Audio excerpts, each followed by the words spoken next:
Good morning. Welcome to మెగానెన్ TV morning paper analysis కార్యక్రమానికి స్వాగతం. ఈరోజు ప్రధాన పత్రికల్లోని ప్రధాన అంశాలు మనం సరిచూద్దాం. ముందుగా తెలంగాణకు సంబంధించినటువంటి ఆంధ్రజ్యోతి దినపత్రికను చూద్దాం. ఈరోజు ఆంధ్రజ్యోతి దినపత్రికలో ప్రధానమైనటువంటి వార్త హస్తం హవా. మనం మొదటి విడత సంబంధించినటువంటి తెలంగాణలో స్థానిక సర్పంచ్ ఎన్నికల్లో మొదటి విడత మనం జరిగిన 11వ తారీఖు జరిగినటువంటి విషయంలో కూడా ఇదే హస్తం హవా చూసాం. మళ్ళీ రెండో విడతలో కూడా ఇదే హస్తం హవా చూసాం. నిన్న చూసినటువంటి ఏదైతే నిన్న జరిగినటువంటి సర్పంచ్ ఎన్నికల్లో రెండో విడత జరిగినటువంటి సర్పంచ్ ఎన్నికల్లో కూడా హస్తం హవా కొనసాగటానికి కారణం మొదటి దశ జరిగినటువంటి కొన్ని జిల్లాల్లో కానివ్వండి, అవి ఆయా ప్రాంతాల్లో మొదటి విడతలో దాదాపుగా అటు బీఆర్ఎస్ కూడా ధీటుగా ఉంది అనేటువంటి విషయం కొంతవరకు చూడొచ్చు. కానీ ఓవరాల్గా చూసుకుంటే హస్తం హవానే నడిచింది మొదటి విడత. కానీ ఈసారి కూడా దాదాపుగా రెండో విడతలో కూడా హస్తం హవా కొనసాగింది. బీఆర్ఎస్ కూడా అక్కడక్కడ గట్టి పోటిచ్చింది. కొన్ని ఏరియాలో అయితే బీఆర్ఎస్ని మించి బీజేపీ కూడా కొన్ని స్థానాలు కైవసం చేసుకోవటం, బీజేపీ కూడా ధీటుగా పోటీ చేయటం మనం చూసాం. నిన్న వచ్చినట్టు రిజల్ట్స్లో చూస్తే బీజేపీ కూడా మంచి హవానే నడిచింది. అంటే బీఆర్ఎస్ కంటే కూడా బీజేపీ ఎక్కువ స్థానాలు గెలిచినటువంటి కొన్ని ప్రాంతాలు ఉన్నాయి. అక్కడ బీజేపీ కూడా మంచి హవానే కొనసాగించిందని చెప్పుకోవాలి. వాస్తవం చూసుకుంటే అధికార పార్టీలో ఉన్నటువంటి ఏదైనా సరే పార్టీ అధికారంలో ఉన్న పార్టీకి సంబంధించినటువంటి స్థానిక సంస్థల ఎన్నికల్లో దాదాపుగా అవే గెలుపు బాటని ఉంటాయి, అవే గెలుపు తీరాలని ఉంటాయి దాదాపు చూసుకుంటే. కానీ ఇక్కడ ప్రస్తుతం ఉన్నటువంటి ఏదైతే సర్పంచ్ ఎన్నికల్లో మొదటి విడత ఎన్నికల తర్వాత రెండో విడత ఎన్నికల్లో జాగ్రత్త పడాలి, గట్టి పోటీ ఇవ్వాలి, కాంగ్రెస్ పార్టీకి గట్టి దెబ్బ కొట్టాలి అనేటువంటి ప్రతివ్యూహాలు చాలా రచించినప్పటికీ అధికారంలో ఉన్న పార్టీకే ఎక్కువగా ఓటర్లు పట్టం కట్టారని అర్థమవుతా ఉంది. ఎందుకంటే వాస్తవంగా మొన్న జరిగినటువంటి ఏదైతే మొదటి విడత కానివ్వండి, రెండో విడత కానివ్వండి, ఎక్కడైనా రూరల్ ఏరియాల్లో కాంగ్రెస్కి ఈసారి మాత్రం ప్రజల్లో చాలా వ్యతిరేకత ఉంది. పంచాయతీ ఎన్నికల్లో మాత్రం దీని ఇంపాక్ట్ కనబడిద్ది అని చాలామంది ఎక్స్పెక్ట్ చేశారు. వాస్తవంగా ఉంది. ఎందుకంటే హస్తం పార్టీ గెలిచినటువంటి చాలా సర్పంచ్ స్థానాల్లో భారీ మెజార్టీలు ఏం రాలేదు. మ్యాక్సిమం చూసుకుంటే పదుల సంఖ్యలోనే గెలిచినటువంటి స్థానాలు ఎక్కువ ఉన్నాయి. దాంతోపాటు అక్కడక్కడ కూడా దాదాపు మొత్తం ఓవరాల్గా చూసుకుంటే బీఆర్ఎస్ పార్టీ కూడా అక్కడక్కడ పుంజుకున్నటువంటి స్థానాలు కొన్ని ఉన్నాయి. ఈ సర్పంచ్ స్థానాలు చూసుకుంటే అవి కూడా చాలా కైవసం చేసుకున్నాయి. కానీ అనుకున్నంతగా స్థాయిలో హస్తం ఇంకా హవా కొనసాగొచ్చు. కానీ అనుకున్నట్టుగానే ప్రజల్లో కొంత వ్యతిరేకత ఉన్నమాట వాస్తవమే. అక్కడక్కడ కొన్ని గ్రామాల్లో వ్యతిరేకత అయితే కనబడింది. ఎన్ని ప్రలోభాలు పెట్టినా, ఎన్ని మద్యమాటలు కానివ్వండి, ఎన్ని డబ్బులు పంచినప్పటికీ కూడా అక్కడక్కడ కాంగ్రెస్కి మాత్రం ఎదురు దెబ్బ తగిలిందని చెప్పుకోవాలి. ఏదేమైనప్పుడు కూడా నిన్న జరిగినటువంటి అయితే రెండో విడత గ్రామ పంచాయతీ ఎన్నికల్లో భారీగానే ఓటర్లు తమ ఓటు హక్కును వినియోగించుకోరని చెప్పుకోవాలి. 85.86% అంటే మంచి ఓటింగ్ అని చెప్పుకున్నారు. ఓటు హక్కు దాదాపు వినియోగించుకున్నారు 46,70,972 మంది. ఒక భువనగిరి జిల్లాలు చూసుకుంటే అత్యధికంగా 91.72% నమోదైంది. అదేవిధంగా నిజామాబాద్లో అత్యల్పంగా 76.71% పోలింగు. 17న మూడో విడత ఎన్నికలు జరగనున్నబోతున్న తర్వాత 24 కొలుదీరున్న పాలక వర్గాలు. ఇవి ఏదేమైనప్పటికీ కూడా కాంగ్రెస్ పార్టీ పట్ల ప్రజల్లో వ్యతిరేకత లేదు, కాంగ్రెస్ పార్టీ పట్ల ఇంకా ఆదరణ ఉంది అని చెప్పుకుంటున్నారే. కానీ కాంగ్రెస్ పార్టీ సంబంధించిన నాయకులు వాస్తవంగా పంచాయతీ ఎన్నికల్లో ఇంత ఇదిగా పోటీ అనేది ఎదుర్కొనిద్దని కాంగ్రెస్ కూడా ఎక్స్పెక్ట్ చేయలేదు. కాకపోతే గెలిచింది. ఎక్కువ స్థానాలు కాంగ్రెస్ పార్టీ గెలిచింది. దాదాపు 4,000 సర్పంచ్ స్థానాలు అంటే దాదాపు 2,000 పైన గెలిచింది, కాదంటలేదు. కాకపోతే వాస్తవంగా కొంచెం కూడా దానికి సంబంధించినట్టు కొంత అటు ఇటుగా కొంచెం పరిజ్ఞానం ఉన్న కాంగ్రెస్ పార్టీ వ్యక్తులు అయితే పరిశీలిస్తే బాగానే పోటీని ఎదుర్కొన్నారు. కొన్ని స్థానాల్లో అయితే అసలు ప్రజలైతే ఓటు అడగటానికి వెళ్ళినటువంటి నాయకులకు ముచ్చమట్లు పట్టించి పంపించిన సందర్భాలు జరిగినాయి. ఈసారి పంచాయతీ ఎన్నికల్లో వాళ్ళు అడిగిన ప్రశ్నలకి సమాధానాలు లేనటువంటి కాంగ్రెస్ నాయకులు ఈసారి ఎదుర్కొన్నారు. ఎందుకంటే ముఖ్యంగా చూసుకుంటే చాలా లేటుగా జరగటం ఒక ఎత్తు పంచాయతీ ఎన్నికలు. ఎందుకంటే గెలిచిన కాంగ్రెస్ ప్రభుత్వం అధికారంలో వచ్చిన కొత్తలోనే జరిగిపోవాల్సిన ఎన్నికలు ఇవి. అప్పుడే జరిగితే ఇంత వ్యతిరేకత ఉండేది కాదు. కొత్తలోనే సికింద్రాబాద్ కంటోన్మెంట్ లాగా ఇవి కూడా పంచాయతీ ఎన్నికలు కూడా కొత్తలోనే మంచిగా ఎటువంటి ఎదురుగాలి వేయకుండానే గెలిచేటువంటి అవకాశాలు ఎక్కువగా ఉండేది. కాకపోతే ఎప్పుడైతే ఆలస్యం అయిందో ప్రజల్లో చాలా వ్యతిరేకత, అంటే ప్రభుత్వం మీద జరిగినటువంటి కొన్ని చిన్న తప్పిదాలు కానివ్వండి, రైతుల పట్ల తీసుకున్న నిర్లక్ష్య వైఖరి కానివ్వండి, కొన్ని సంబంధించిన ఆయా సంబంధించినటువంటి పరిస్థితుల్లో జరిగినటువంటి కొన్ని విషయాలు కానివ్వండి, కాంగ్రెస్ పార్టీకి యూరియా కొరతలు ఇలాంటి అనేక సమస్యలు వెంటాడిని, రైతు బంధు, రైతు రుణమాఫీ ఇలాంటివన్నీ కూడా ప్రజల్లో బాగా వ్యతిరేకత ఉంది రూరల్ ఏరియాలో. కాబట్టి ఇలాంటి సమయంలో జరిగినప్పుడు ఎన్నికలు సహజంగానే ప్రభుత్వానికి ఎదురు దెబ్బ తగలటం సహజంగా జరిగేది. అదే గనక ప్రభుత్వం వచ్చిన కొత్తలో గనక 2023లోనే ఈ ఈ పంచాయతీ ఎన్నికలు జరిపినట్టయితే ఇంతగా ప్రభుత్వం వ్యతిరేకత ఉండేది కాదు. ఇప్పుడు మాత్రం బాగా ప్రభుత్వ వ్యతిరేకత ఉంది. ఆ విషయం కాంగ్రెస్ పార్టీకి కూడా తెలుసు. ఏదో మొన్న జరిగినటువంటి జూబ్లీహిల్స్ ఉప ఎన్నికల్లో ఆ గెలుపు ఊపు మీద స్థానిక సంస్థల ఎన్నికలు ప్రకటించారు. కానీ లేకపోతే ఇప్పట్లో తెలంగాణ రాష్ట్ర వ్యాప్తంగా స్థానిక సంస్థల ఎన్నికలు ఇప్పట్లో జరిగే కాదు. ఆ కోర్టులో ఉన్నటువంటి బీసీ రిజర్వేషన్ అంశాన్ని ముందుకు తీసుకొచ్చి దాన్నే పదే పదే చూపిస్తూ ఇంకొక సంవత్సరం గడిచినా ఆశ్చర్యం లేదు. అలా జరిగేటువంటి ప్రస్తుతం జరుగుతున్నటువంటి రాష్ట్రాలు కూడా ఉన్నాయి కాంగ్రెస్ అధికారం ఉన్నటువంటివి. కాబట్టి దాన్ని పెద్ద సీరియస్గా తీసుకోరు వాళ్ళు. కాకపోతే ఆ సబ్జెక్ట్ వచ్చినప్పుడు మళ్ళీ కోర్టు అంశాన్ని తెర ముందుకు చూపించి బూచిలాగా చూపించి దీనివల్ల మనం పెట్టలేకపోతున్నాము. మేము ఏదైతే మాట కట్టుబడి ఉన్నామో బీసీ రిజర్వేషన్కి సంబంధించి 42% ఇస్తామన్నాము. దాని ప్రకారమే మేము స్థానిక సంస్థలకు ఎన్నికలకు వెళ్తాము. అందుకే మేము వెయిట్ చేస్తున్నాం. అంతేగాని ఇచ్చిన మాట తప్పమని చెప్పి కేవలం దాని ముందు అలా బూచిలా చూపించి ఈ ఎన్నికల్ని అలాగే పోస్ట్ పోన్ చేస్తూ ఉండేవాళ్ళు. మొన్న జూబ్లీహిల్స్ ఉప ఎన్నికలు గెలవబట్టి దాన్ని మాత్రం ముందుకు తీసుకొచ్చారు. కావాలంటే రేపు జరిగేటువంటి జిహెచ్ఎంసీ ఎన్నికలు, జెడ్పీటీసీ, ఎంపీటీసీ ఎన్నికలు చూడండి, ఒకసారి మీకే అర్థమైపోయింది. అది ఇప్పట్లో జరపరు. దానికి సంబంధించినటువంటి అనేక అంశాలు ముందుకు వస్తాయి. ఎందుకంటే అది పార్టీ సింబల్తో జరిగేటువంటి ఎన్నికలు. అదేవిధంగా ఆటానికి రిజర్వేషన్ కాదు కదా, వాళ్ళు అనుకున్నది అప్పటికి అవ్వదు. వాళ్ళకి తెలుస్తుంది చాలా బలహీనమైనటువంటి జీవో నెంబర్ అది ఎప్పట్లో అవ్వదు. దానికి సంబంధించినటువంటి గతంలో కూడా బీఆర్ఎస్ అధికారం ఉన్నప్పుడు కేసీఆర్ కూడా ప్రయత్నం చేయడం జరిగింది. ఇదే విధంగా బీసీ రిజర్వేషన్ సంబంధించి ఇది అయ్యేటువంటి టెక్నికల్గా ఇది అయ్యేటువంటి సబ్జెక్ట్ కాదని తెలిసే బీఆర్ఎస్ అప్పట్లో వదిలేసిన సందర్భం మనం చూసాం.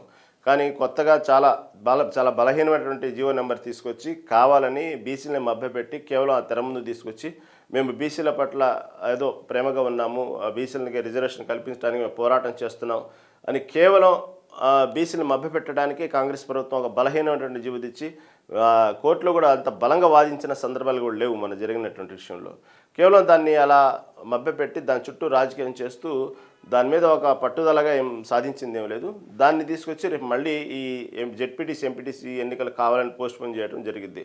ఎందుకంటే ప్రస్తుతం ఉన్నటువంటి తరుణంలో రాష్ట్ర వ్యాప్తంగా రేవంత్ రెడ్డి తీసుకునే కొన్ని నిర్ణయాలు, ప్రస్తుతం జరుగుతున్నటువంటి యాక్టివిటీస్ పట్ల కొంచెం కాంగ్రెస్ పార్టీకి మళ్ళీ ఒక గ్రాఫ్ పెరిగింది, పాజిటివ్ వైబ్ ఉంది అనేటువంటి విషయాన్ని కాంగ్రెస్ ప్రభుత్వం చెప్తుంది. కానీ కాకపోతే ఎన్నికలకు వచ్చేటప్పటికి ఆ తీరా దాని మ్యాటర్ అంతా వేరేగా ఉండిద్ది.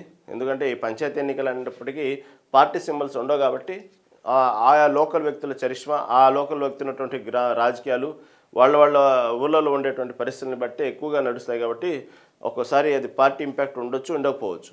కానీ డైరెక్ట్గా పార్టీ సింబల్స్తో పార్టీ వ్యక్తులు నుంచినటువంటి వ్యక్తి ఏదైతే జెడ్పీటీసీ, ఎంపీటీసీ ఉన్నాయో అవి మాత్రం చాలా కఠినమైన పరీక్షగానే జరిగేటువంటి ఎన్నికలు. దాని మీద సాహసం చేయడానికి ఇప్పట్లయితే కాంగ్రెస్ ప్రయత్నించిందని నేను అనుకోవట్లేదు ప్రస్తుతం ఉన్నటువంటి పరిణామాలను బట్టి. కాబట్టి ఇప్పుడు జరిగినటువంటి కొద్ది గొప్ప పరిణామాలు, ఈ గ్లోబల్ రైజింగ్ అని, ఒక పక్క మెస్సీ అని, ఓ పక్క కొన్ని ఏదైతే జిహెచ్ఎంసీ పరిధిలో మొత్తం చుట్టూ ఉన్న మున్సిపాలిటీలు కలపటం అని, ఇవన్నీ కొన్ని ఏదో ఒకటి యాక్టివిటీస్తో ప్రతిరోజు నిత్యం కాంగ్రెస్ పార్టీ వార్తల్లో ఉంటుంది. కాబట్టి దానికి తగ్గట్టు ఏదో ఒక పాజిటివ్ వైపు నడుస్తుంది. మొత్తం కాంగ్రెస్ పార్టీకి మంచి పవనాలు వీస్తూ ఉన్నాయి. కాబట్టి ఈ మూమెంట్లో జెడ్పీటీసీ, ఎంపీటీసీకి వెళ్దాం అనేటువంటి ఆలోచన వస్తే ఏదన్నా జరపచ్చాము. కానీ ప్రాక్టికల్గా అయితే మాత్రం ఇప్పట్లయితే జరిపే పరిస్థితి లేదు. అసలు జిహెచ్ఎంసీ అయితే ఇప్పట్లో జరపరనే అనిపిస్తుంది. ఎందుకంటే ఇప్పుడు ఓఆర్ఆర్ చుట్టూ ఉన్నటువంటి దాదాపు 27 మున్సిపాలిటీని మొత్తాన్ని తీసుకొచ్చి ఒకే గొడుగుంది తీసుకొచ్చి ఒకే హైదరాబాద్ లాగా ఒకే జిహెచ్ఎంసీ లాగా ఏర్పాటు చేయడం అనేది ఇప్పట్లో జరిగే పని కాదు. మొన్న దానికి సంబంధించింది జీవో అయితే జారీ చేశారు. కాబట్టి ఈ ప్రాసెస్ మొత్తం అసలు ఏ మున్సిపాలిటీలు ఎలా కలపాలి, ఎక్కడెక్కడ వరకు దేని ఆధీనంలోకి ఎందుకు వస్తాయి, అసలు క్లస్టర్ వారీగా ఎలా వస్తాయి, ఇవన్నీ చూసుకుంటూ వెళ్ళేటప్పటికి చాలా సమయం పట్టింది. కేవలం దాన్ని చూపించే జిహెచ్ఎంసీ ఎన్నికలు ఇప్పట్లో జరుపుతారనేది మాత్రం ఆ వాతావరణం అనేది మాత్రం అస్సలు కనబడలేదు. ఒకవేళ ఈ పార్టీ ఊపు మీద ఏదైనా జెడ్పీటీసీ, ఎంపీటీసీలు ఎన్నికలన్నా కొంచెం సాహసం చేయొచ్చేమో. కానీ జిహెచ్ఎంసీ మాత్రం పక్కాగా ఇప్పట్లయితే జరిపేటువంటి పరిస్థితులు అయితే దరిదాపులు అయితే కనబడట్లేదు.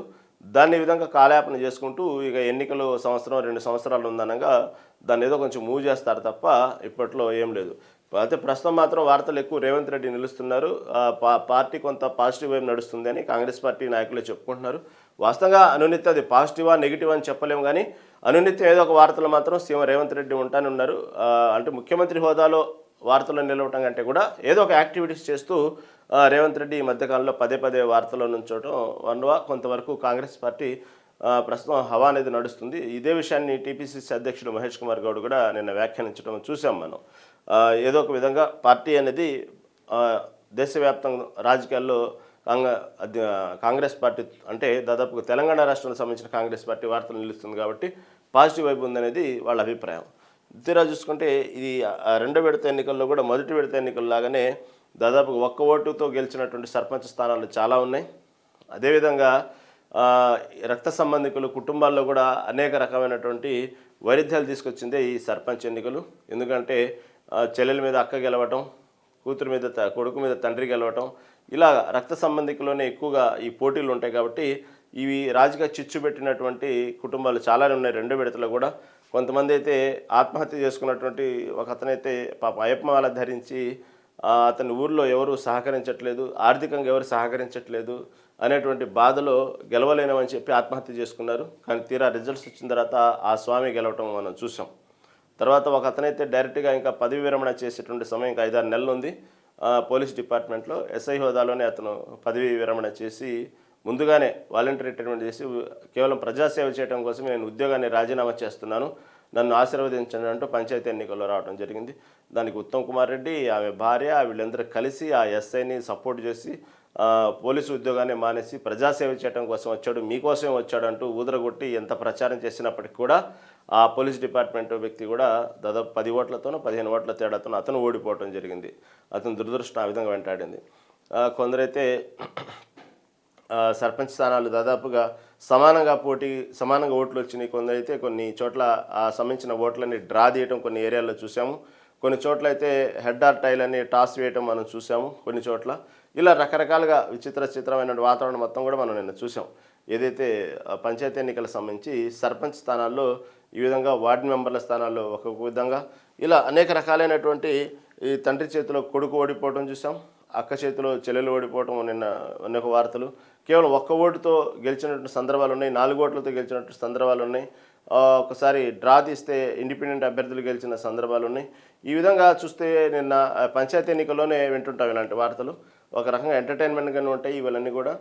దానికి సంబంధించినటువంటి ఏదైతే ఉన్నాయో మరి అసలు దాదాపు ఉత్తమ్ కుమార్ రెడ్డి, ఆమె మిసెస్ పద్మావతి ఇద్దరు ప్రచారం చేసి ఆయనకి ఎలాగైనా సరే గెలిపించాలి అనేటువంటి ప్రచారం అంత చేసినప్పటికీ కూడా ఓడిపోవటం అంటే అంత ఆషామాషి వ్యవహారం కాదు. అంటే అక్కడ కాంగ్రెస్ బలపరిచిన అభ్యర్థి గెలిచారు, కాకపోతే ఇతను పర్సనల్గా ఇతన్ని గెలిపించాలని చెప్పి ప్రచారం చేశారు ఆ ఎస్ఐని. చివరికి అతను ఓడిపోవటం కూడా జరిగింది. ఇలా అనేక రకమైనటువంటి నిన్న జరిగినటువంటి రెండో విడత ఎన్నికల్లో ఇలాంటి చాలా వార్తలు బయటకు వచ్చినాయి. ఈ విధంగా మానుకొండూరు ఎమ్మెల్యే స్వగ్రామంలో బీఆర్ఎస్ గెలుపు. మొన్న మొదటి విడతల్లాగానే కాంగ్రెస్ అభ్యర్థులు ఎవరైతే కాంగ్రెస్ పార్టీ ఎమ్మెల్యేలు ఉన్నారో, కాంగ్రెస్ పార్టీ మంత్రులు ఉన్నారో మొన్న చూసాం మనం. సీతక్క ఉన్నటువంటి నియోజకవర్గంలో, సీతక్క ఉన్న గ్రామంలోనే దాదాపుగా బీఆర్ఎస్ గెలిచిన సందర్భాలు చూసాం. పర్సనల్గా ప్రచారం చేసినప్పటికీ కూడా ఓడిపోయారు అక్కడ కాంగ్రెస్ అభ్యర్థులు. ఇదేవిధంగా ఇప్పుడు చూస్తే ఇక మానుకొండూరులో ఎమ్మెల్యే మానుకొండూరు ఉన్నటువంటి ఊర్లో స్వగ్రామంలోనే బీఆర్ఎస్ గెలవటం అనేది కూడా చాలా విచిత్రం అనమాట. ఇలా అంటే ఇది విచిత్రమని కాదు, ప్రజల్లో ఉన్న వ్యతిరేకత చాలా క్లియర్ కట్గా అర్థమవుతుంది. ఎంత మాత్రం అధికారంలో ఉన్నప్పటికీ కూడా ఎమ్మెల్యే అయితేనేంది, ఎంపీ అయితేనేంది అని ప్రజా తీర్పుని చూసారు. అది మాత్రం చాలా షాకింగ్గా ఉన్నది. ఎప్పుడు కూడా అనుకుంటారు ఏదో మన సంక్షేమ పథకాలు ఇస్తున్నామనో, లేకపోతే ప్రజలు ఏదో మాయమాటలు చెప్పామనో, మభ్యపెట్టామనో, లేకపోతే మనల్ని ఆదరించారని ఫీల్ అయిపోయో, లేకపోతే ఓట్లు అడగడానికి వెళ్ళినప్పుడు వాళ్ళు మాట్లాడేటువంటి తీరుని చూసి మొత్తం మనకే ఓట్లు వేస్తారనుకుంటారు చూసారా. అది మాత్రం చాలా భ్రమే. ఎప్పుడు ఓటర్ కూడా తన తీర్పు షాకింగ్గానే ఇస్తాడు. కాబట్టి ఎవరైనా రాజకీయ నాయకులు ఎప్పుడే చూసినా ప్రజల మన్ననలు పొందే విధంగా పరిపాలన ఉండాలి. కానీ ఎంతసేపటికి కవరింగు, మాటలతో మాయమాటలు చెప్పి చేయాలి, పనులు చేయకుండానే వాళ్ళని ఏదో విధంగా మభ్యపెడుతూ వెళ్ళిపోవాలి, లేదు చేసింది చాలే, ఇంతవరకే ఏదో సంక్షేమ పథకాలు పడేసాం కాబట్టి మనల్ని ఆదరిస్తారు అనుకోవటం చాలా పొరపాటు. ఎందుకంటే సంక్షేమ పథకాలకే ఓట్లు వేస్తే, సంక్షేమ పథకాల కోసమే ప్రజల్ని బ్లాక్మెయిల్ చేస్తూ రాజకీయాలు చేయాలనుకుంటే మన పక్కన రాష్ట్రం ఎక్కడో కాదు, ఆంధ్రప్రదేశ్లో చూడవచ్చు. ఏమాత్రం సంక్షేమ పథకం తీసుకుని నెల లేదు, సంక్షేమ పథకం గురించి జరగని చర్చ లేదు, సంక్షేమ పథకం గురించి ప్రతిరోజు అనునిత్యం తిరగని ఆఫీసులు లేవు. ఈ విధంగా 5 ఏళ్ళు అదేవిధంగా సంక్షేమ పథకాలతో వేల లక్షల కోట్లు మొత్తం ప్రభుత్వ ధనాన్ని మొత్తాన్ని కూడా ప్రజలకు పంచుకుంటూ ఈ విధంగా చేసినటువంటి వైసీపీ ప్రభుత్వం ఏమైందో మన పక్క రాష్ట్రం ఆంధ్రప్రదేశ్ను చూసాం. సమయం వచ్చినప్పుడు ఓటర్ల తీర్పు డిఫరెంట్గానే ఉండిద్ది. వాళ్ళు ఎంతసేపటికి సంక్షేమ పథకాలు ఇచ్చారు కదా, సంక్షేమ పథకాలకి ఓటేస్తారనుకుంటే చాలా భ్రమ అది. ఎందుకంటే అక్కడ కూడా 5 ఏళ్లలో అనేక పథకాలు. ఏ నెల పథకం తీసుకోలేదు చెప్పండి? ఏ నెల ప్రజల అకౌంట్‌లో ఖాతాలో డబ్బులు పడలేదు చెప్పండి?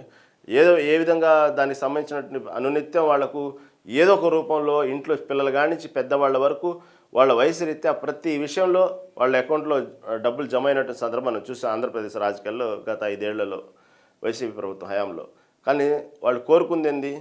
మీరు ఇస్తా ఉంటే తింటా ఉండటం వాళ్ళు కోరుకోలే. ఓకే, పథకాలతో పాటు పథకాలు ఇచ్చినా ఇవ్వకపోయినా వాళ్ళు కోరుకుంది కొన్ని బేసిక్స్ అవసరాలు ఉంటాయి, ఆ బేసిక్ నీడ్స్ ఉంటాయి. అభివృద్ధి గ్రామానికి సంబంధించిన అభివృద్ధిలో కొన్ని బేసిక్ నీడ్స్, రోడ్లు, రవాణా, కొన్ని అంటే జనరల్గా లేచినప్పటి నుంచి మన తెల్లారినప్పటి నుంచి మన అనునిత్యం మనకు తెలియకుండానే మన చుట్టూ తిరిగేటువంటి కొన్ని బేసిక్ నీడ్స్ ఉంటాయి. కనీసం అవి అవసరాలు తీర్చకుండా కేవలం అకౌంట్లో డబ్బులు వేస్తే చాలు, సంక్షేమ పథకాలకు నూకల్లా చెల్లితే చాలు, వాళ్లే ఓటేస్తారు అని చెప్పి చాలా కాన్ఫిడెంట్గా ఉన్నటువంటి ప్రభుత్వం గతంలో వైసీపీ ప్రభుత్వం. అలాంటి విషయంలోనే షాకింగ్ నిర్ణయం తీసుకుంది ప్రజా తీర్పు అనేది. కాబట్టి ఎప్పటికైనా ఇదైనా ఈ తెలంగాణ గ్రామ పంచాయతీల ఎన్నికలైనా లేదా రేపు జరిగేటువంటి ఏ ఎన్నికలైనా సరే కేవలం ప్రజల్ని మీరు ఒక అంచనా వేసుకొని ఈ విధంగా ఉంటే ఓటేస్తారు అనేటువంటి విషయంలో మాత్రం చాలా పొరపాటు చేస్తున్నారు.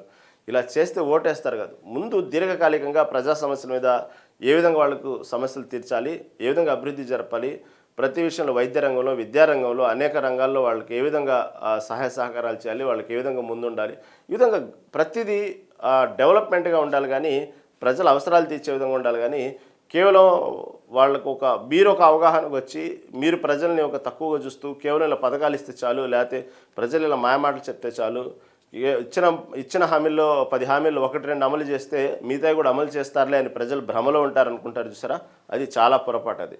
ఎందుకంటే ప్రజల తీర్పు చాలా చాలా తెలివిగా ఉండిద్ది వాళ్ళ తీర్పు. మీరు అనుకుంటారు అమాయకులు అని, కాదు, వాళ్ళు చాలా తెలివిగానే ఉంటారు. కాకపోతే పైకి ఏంటంటే రాజకీయాల్లో ఎదురుగాలికి వెళ్ళి అధికారులతో కానీ అధికార పార్టీతో కానీ ఎదురెళ్ళరు కాబట్టి వాళ్ళు అలాగే నమ్మించి మీకంటే కూడా మంచి యాక్టింగ్ చేస్తారు, ఓటర్లు నమ్ముతారు, నమ్మినట్టే ఉంటారు, నమ్మినట్టే మాట్లాడతారు. వాళ్ళ తీర్పు ఇన్నర్గా వేరేగానే ఉండిద్ది. చూసాం మనం నిన్న. అది ఎందుకంటే అదే రకంగా ఆంధ్రప్రదేశ్ రాష్ట్రంలో లాస్ట్ టైము ఇదే ఆ గతంలో వైసీపీ ప్రభుత్వం ఎలా అయితే ప్రతి నెల పథకాలు, చివరికి కరోనా సమయంలో కూడా ప్రజలకు ప్రతి అకౌంట్లో డబ్బులు వేస్తూ ఆ విధంగా దాన్నే సంక్షేమ పథకాలలో టాప్ మేమే అని దానికి సంబంధించి నవరత్నాలను చెప్పుకుంటూ ఉన్నటువంటి వైసీపీ ప్రభుత్వానికి అంత షాక్ ఇచ్చింది.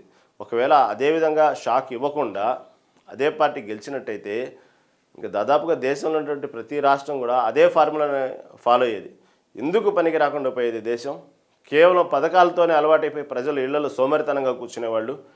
ఏదో పక్కన తొందరగా సడన్ గుర్తురాట్ల వేరే దేశంలో కూడా ఇదే విధంగా సంక్షేమ పథకాలు అలవాటైపోయి చివరికి సంక్షేమ పథకాలు ఇవ్వడానికి రాష్ట్ర ఖజానా ఖాళైతే ప్రజలే తిరగబడి, ప్రజలే నరభక్ష మాంసాలు అంటారు సార్, ఆ విధంగా ప్రజలు తిరగబడి ప్రభుత్వాన్ని మా పథకాలు అని చెప్పి తిరగబడి ప్రభుత్వాన్ని తరిమేసి ఆ దేశమే సర్వనాశనమైనటువంటి దేశాలు మనకు ప్రత్యక్ష సాక్ష్యం కనబడుతున్నాయి. ఈ విధంగా ఉచిత పథకాలు, సంక్షేమ పథకాలు అని చెప్పుకుంటూ ఉచితాలు ఇచ్చుకుంటూ పోతే దేశాన్ని ఎందుకు పనికి రాకుండా పోయిన సందర్భాలు మనకు ప్రత్యక్ష సాక్ష్యం కనబడుతున్నాయి. కొన్ని వందల వేల సంవత్సరాలు కాదు, ఇటీవలి కాలంలో జరిగినట్టు సందర్భాలు మనం చూస్తున్నాము. కాబట్టి ఇలాంటి సందర్భంలో మొన్న గనక వైసీపీ ప్రభుత్వం కనుక ఇదే విధంగా సంక్షేమ పథకాలతో కనుక గెలిచినట్టయితే ఓకే, మనం ఏ పనులు చేయాల్సిన అవసరం లేదు, ఎటువంటి పెట్టుబడులు తీసుకురావాల్సిన అవసరం లేదు, ఎటువంటి అభివృద్ధి చేయాల్సిన అవసరం లేదు, ఎటువంటి రోడ్డు మార్గాలు, రవాణా మార్గాలు చేయాల్సిన అవసరం లేదు, అనేక సంక్షేమం సంబంధించినటువంటి ఏదైతే ప్రజలకు కావాల్సినటువంటి ఏదైతే అవసరాలు తీర్చాల్సిన అవసరం లేదు. ఒక రాష్ట్ర బడ్జెట్లో కొంత బడ్జెట్ని ప్రతినిత్యం వాళ్ళకు ఒక అకౌంట్లో అలా పడేస్తూ మనకు కావాల్సినటువంటి జలసాలు, మనకు కావాల్సినటువంటి అవినీతి అక్రమాలు, మనకు కావాల్సినటువంటి భూదందాలు ఇవన్నీ చేసుకుంటూ వాళ్ళకి ఎవరైతే అధికారం ఉన్న పార్టీలకు సంబంధించినటువంటి శాసనసభ్యులకి మద్యం టెండర్లు, రకరకాల మద్యం బ్రాండ్లు, వాళ్ళ సొంత ఫ్యాక్టరీలు ఇవన్నీ ఇచ్చుకుంటూ వేల కోట్లు సంపాదిస్తూ, లక్షల కోట్లు సంపాదిస్తూ దాంట్లో నుంచి ఒక రాలిపోయినంతగా వాళ్ళకి తీసుకొచ్చే వరకు అట్ట ప్రతి సంక్షేమ పథకాల్లో ఒక చందా లాగేస్తే చాలు, ఇంక అందరూ అదే పని చేసేవాళ్ళు అనమాట. ఇంకా మిగతా రాష్ట్రాలన్నీ కూడా ఇవే పని చేసేవాళ్ళు. కేవలం భారీగా అవినీతితో సంపాదించడం, దాంట్లో కొంత పర్సెంటేజ్ తీసుకొచ్చి ఎలక్షన్ టైంకో లేకపోతే సంక్షేమ పథకాల టైంకో దాంట్లో అకౌంట్లు వేసుకుంటూ ఎవరి దందా వాళ్ళు సాగిస్తుంటుంటే చాలు, ఇక రాష్ట్రానికి ఎటువంటి అభివృద్ధి అవసరం లేదు అనే విధంగానే ముందుకెళ్ళేవాళ్ళు. ఇదే ఫార్ములా దేశం మొత్తం ఫాలో. ఎందుకంటే నిజంగా చూశారు. ఎందుకంటే ఇచ్చినట్టు పథకాలు అలాంటి కాదు, అసలు ప్రతినిత్యం ఆయన సభలకు వచ్చినటువంటి జనం మామూలుగా రాలేదు. కాబట్టి మళ్ళీ కనుక అలాగే కనుక అధికారంలోకి వస్తే దాదాపుగా మిగతా రాష్ట్రం అదే ఫాలో. ఎందుకంటే పక్కన ఉన్నటువంటి కర్ణాటక చూసాం మనం లాస్ట్ టైం. కర్ణాటకలో ఉచిత బస్సుతోనే దాదాపు అధికారంలోకి వచ్చింది కేవలం ఒక పథకంతోనే. వెంటనే కాంగ్రెస్ ప్రభుత్వం ఏం చేసింది, తెలంగాణకు సంబంధించి అదే ఉచిత బస్సుని ప్రయాణాన్ని హైలైట్ చేస్తూ ఆ ఒక్క పథకాన్ని మిగతా పథకాలతో పాటు ఈ ఉచిత ప్రయాణం అనేటువంటి మహిళలకు ఉచిత బస్సు ప్రయాణం అనేటువంటి ఒక హైలైట్ చేస్తూ ఇక్కడ కాంగ్రెస్ ప్రభుత్వం అధికారంలోకి వచ్చింది. ఇదే ఫార్ములా చూసి పక్కన ఉన్నటువంటి తెలుగుదేశం పార్టీ ఏం చేసింది, పక్కన కూటమి ప్రభుత్వం ఆంధ్రప్రదేశ్లో అక్కడ కూడా ఉచిత బస్సు హామీ ఇచ్చింది. అవి ప్రాక్టికల్గా ఎంత నష్టమో, ఆర్టీసీకి ఎంత నష్టమో అవన్నీ తెలుసు, ప్రభుత్వానికి ఎంత నష్టమో తెలుసు. తొందరలో చేతులు ఎత్తేసినట్టు ఆ పథకాన్ని చేతులు ఎత్తేసినట్టు సందర్భాలు కూడా చూసాం. కాబట్టి అన్నీ అంత ప్రమాదం అని తెలుసు, అంత ఆషామాషి కాదు, అసలు అది వేల కోట్ల బడ్జెట్ అని తెలుసు. కాకపోతే ఆ ఫార్ములా అక్కడ సక్సెస్ అయింది కాబట్టి ఇక్కడ తెలంగాణలో సక్సెస్ అయింది కాబట్టి పక్కన ఆంధ్రప్రదేశ్లో చేస్తూ ఇప్పుడు ప్రస్తుతం నడుస్తుంది అక్కడ కూడా ఉచిత బస్సు ప్రయాణం మహిళలకి. ఇదే ఫార్ములా గతంలో కనుక వైసీపీ ప్రభుత్వం ఇదే విధంగా పథకాలు ఇచ్చుకుంటూ అధికారంలోకి వచ్చినట్టయితే మిగతా రాష్ట్రాలు కూడా ఫాలో అయ్యాయి. ఇక ఏ పనులు చేయాల్సిన అవసరంలా మనం కావాల్సినటువంటి అవినీతి అక్రమ దందాలు చేసుకుంటూ రావాల్సిన టెండర్లు, మద్యం టెండర్లు, అవినీతులు, భూ కబ్జాలు ఇవన్నీ చేసుకుంటూ అవసరమైతే వాళ్ళ సొంత ఫ్యాక్టరీలు, పెట్టుబడులు, విదేశాలకు వెళ్ళి ఏదో జల్సాలు చేయటాలు ఇవన్నీ చేసుకుంటూ కేవలం ప్రతి నెల అదిగో ఇంత కోట అని చెప్పి సంక్షేమ పథకాలు ఇచ్చుకుంటూ వాళ్ళు కూడా మిగతా రాష్ట్రాలు కూడా ఫాలో అయ్యి ఇక దేశం అనునిత్యం ఇంకా ఏం లేదు. ఇంకా అందరూ ఇళ్లలో కూర్చొని పనులు చేసేవాళ్ళు కూడా ప్రతి నెల నాకు ఎంత పథకంలో ఎంత డబ్బు వచ్చింది, నాకు ఓకే 2 నెలల మధ్య మొత్తం ఎంత వచ్చింది, ఓకే నేను నెల మొత్తం మీద ఒక 5 రోజులు 10 రోజులు పనికి వెళ్తే చాలు, మిగతా సంక్షేమ పథకాల ద్వారా వస్తాయి. ఇంట్లో ఎంతమంది ఉన్నాము, 5గురు ఉన్నా, ఇంట్లో 5గురు వస్తే ఎంత వస్తాయి, 30-40 వేలు వస్తాయి.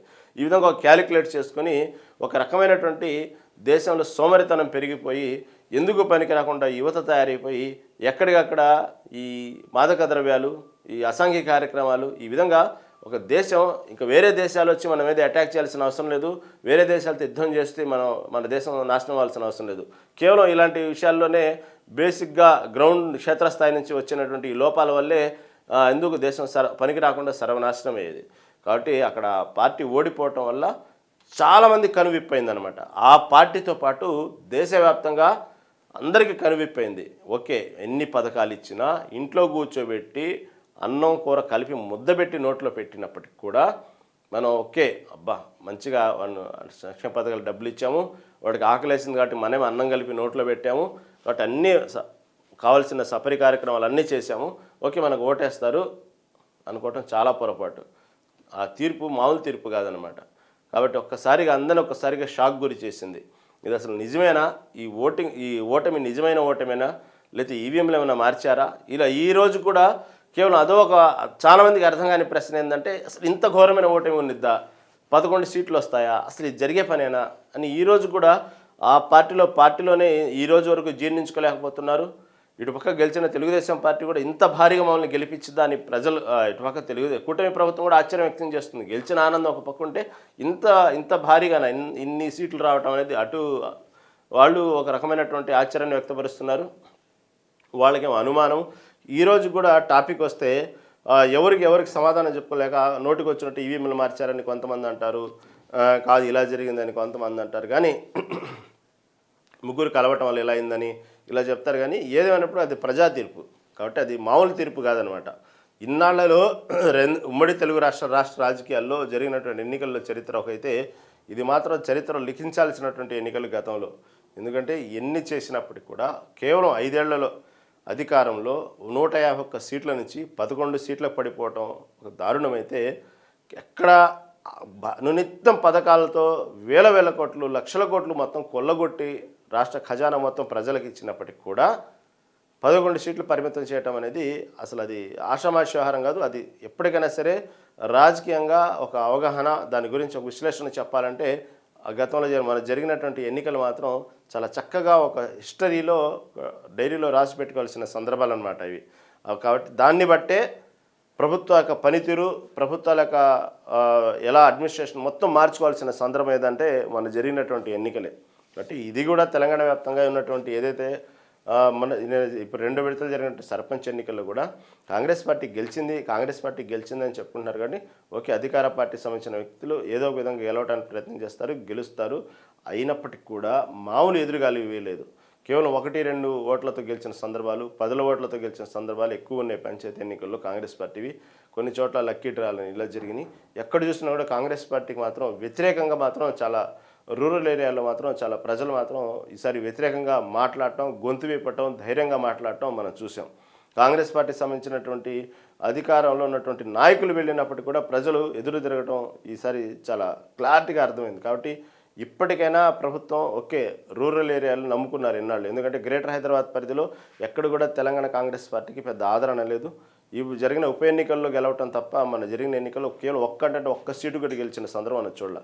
రూరల్ ఏరియాలను మాత్రమే నమ్ముకునేది కాంగ్రెస్ పార్టీ. కాబట్టి అది రూరల్ ఏరియాలు కూడా ఈ విధంగా వ్యతిరేక పవనాలు ఉన్నాయంటే ఇక్కడి నుంచైనా వచ్చేటువంటి ఎన్నికల వరకు తమ పద్ధతి మార్చుకొని ప్రజల్లో అవసరాలు, ప్రజల యొక్క నిత్యం టచ్లో ఉండి ప్రజలకు కావాల్సినటువంటి సౌకర్యాలు చేస్తేనే ఈసారి ఏదన్నా ఆశ పెట్టుకోవాలి. లేదు ఇదే విధంగా కేవలం పై మెరుగులు, పై సోషల్ మీడియా, పై వ్యవహారాలు, విదేశీ పెట్టుబడులు ఈ విధంగా బిల్డప్ ఇచ్చుకుంటూ మీరు కనుక ప్రయత్నాలు చేస్తే మాత్రం తీర్పు ఇంకా ఘోరంగా ఉండేదని పరిస్థితి అయితే అర్థమవుతోంది.